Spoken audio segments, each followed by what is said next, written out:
আমাদের একটা রুম চাই। ও সিট, পায়েল এখানে কি করছে? চলো আমরা অন্য হোটেলে যাই। কেন? আর এই হোটেলে কি সমস্যা আছে? আর এই হোটেলটা তো ভালোই। আমার মনে হয় এরা ভালো সার্ভিস দিতে পারবে না। চলো আমরা অন্য জায়গায় যাই। এক্সকিউজ মি স্যার, এই এরিয়াতে আশেপাশে আর কোনো হোটেল নেই। হ্যাঁ, এখন আমি আর কোথাও যেতে পারছি না, আমি খুব টায়ার্ড। আপনারা দুজন স্বামী স্ত্রী? না, কিন্তু খুব তাড়াতাড়ি হয়ে যাব। Wow, congratulations. আপনারা তাহলে কতদিন একসাথে আছেন? আমরা 2 বছর ধরে একসাথে আছি। আরে তুমি রুম বুক করো না, তখন থেকে কি পার্সোনাল প্রশ্ন করছো? পবিত্র, তুমি ওনার সাথে এইভাবে কথা বলছো কেন? আর উনি তো আমাদের সাথে ভালোভাবেই কথা বলছে। আমাদের তো দেরি হয়ে যাচ্ছে, তাই না? দেরি? কিসের দেরি? আর আমরা তো এখানে রেস্ট করতে এসেছি, তাহলে দেরি কেন হবে? তাও আমি এমনি বলছিলাম আর কি। তুমি চুপ করে থাকো তো। I am sorry. It's okay ma'am, স্যারের হয়তো কথা বলতে ভালো লাগছে না। না না, উনি ওই রকমই। আসলে আমাদের সম্পর্কটা উনি কাউকে জানাতেই চায় না। ইনফ্যাক্ট আমাকে সোশ্যাল মিডিয়াতে ছবিও আপলোড করতে দেয় না, কারণ ওনার ধারণা লোকের নজর নাকি আমাদের লেগে যাবে। হ্যাঁ, ঠিকই আছে। আসলে এই ধরনের সম্পর্ক লুকিয়ে রাখাই উচিত। এই জন্যই আমরা ডিরেক্ট বিয়ে করব, তারপর লোককে জানাবো।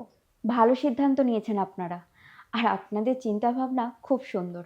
আচ্ছা, আপনি আমাকে বলুন তো, আপনি কি বিবাহিত? অ্যাকচুয়ালি আমারও বিয়ে হয়ে গেছে, কিন্তু এখন ডিভোর্স হবে। Divorce? I am so sorry, but can I ask you, তোমাদের ডিভোর্স কেন হবে? ওই সব ছেলেদের একই কাহিনী, বিয়ের পর অন্য একটা মেয়ের সাথে অ্যাফেয়ার, আর একদিন আমি ওর গার্লফ্রেন্ডের সাথে ওকে একসাথে দেখে ফেলি। আরে ওই মেয়েটাকেও আমি বলি, ও কি পাগল নাকি? বিবাহিত ছেলের সাথে কিভাবে থাকতে পারি? অ্যাকচুয়ালি ওই মেয়েটা জানে না যে ও যাকে ভালোবাসে তার বিয়ে হয়ে গেছে, তার সংসার আছে। ও আসলে আমাদের দুটো মেয়েকেই ঠকাচ্ছিল। তোমার সাথে খুব খারাপ হয়েছে, তুমি এসব সহ্য করলে কিভাবে? কি করব বলো, সহ্য করতে হয়। তাছাড়া যেটা হয় ভালোর জন্যই হয়। আমি অফিসে কাজ করতাম, তারপর বাড়িতে গিয়েও কাজ করতাম শুধুমাত্র ওকে খুশি রাখার জন্য।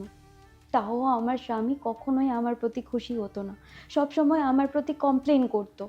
আর যেদিন আমি বুঝতে পারলাম যে ও অন্য কাউকে খুশি করছে, অন্য কারোর জন্য খুশিতে থাকছে, সেদিন থেকে আমি নিজেকে বদলে নিলাম। এখন থেকে আমি নিজের জন্য বাঁচবো, নিজের জীবনকে ভালোবাসবো। তুমি একদম ঠিক করেছো। ছেলেদের থেকে খুব সাবধানে থাকবে, ওদের মন বোঝা খুব কঠিন। যাই হোক, তোমাদের আইডিটা দাও, আমি তোমাদের রুম দিয়ে দিচ্ছি। 103 নম্বর রুম। Thank you. চলো পবিত্র। তুমি যাও, বাকি ফর্মালিটি আমি শেষ করে আমি যাচ্ছি, তুমি যাও। পায়েল, তুমি এখানে কি করছো? পবিত্র, আমি থাকা সত্ত্বেও তুমি তোমার দ্বিতীয় গার্লফ্রেন্ডকে নিয়ে এতটাই ব্যস্ত হয়ে গেছো যে আমি আমার জব চেঞ্জ করেছি, এখানে আমার প্রথম দিন, সেটাই তুমি ভুলে গেছো। পায়েল, আই অ্যাম সরি, ওকে আজকেই আমি ছেড়ে দেব। ওকে ছেড়ে দেবে? তাহলে সারা জীবন থাকবে কার সাথে? কেন? তোমার সাথে সারা জীবন থাকবো, আর এই সব ভুল দ্বিতীয়বার আর হবে না। কিন্তু আমি তোমার সাথে থাকতে চাই না। তুমি ওর সাথে খুশিতেই আছো, খুশিতেই থাকো। না পায়েল, আমি ওর সাথে খুশিতে থাকতে পারবো না, আমি শুধু তোমার সাথে খুশিতে থাকতে পারবো। তুমি যদি আমার সাথে খুশিতেই থাকতে, তাহলে ওই মেয়েটার সাথে আজকে এই হোটেলে রাত কাটাতে আসতে না।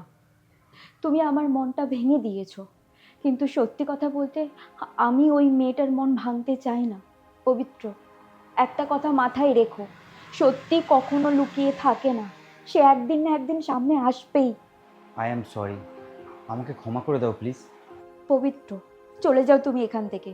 ওই মেয়েটা যদি এখানে চলে আসে, তাহলে তোমার সত্যিটা বলার থেকে আমি নিজেকে আর আটকাতে পারবো না। তারপর তুমিই জানো যে তোমার অবস্থাটা কি হতে পারে।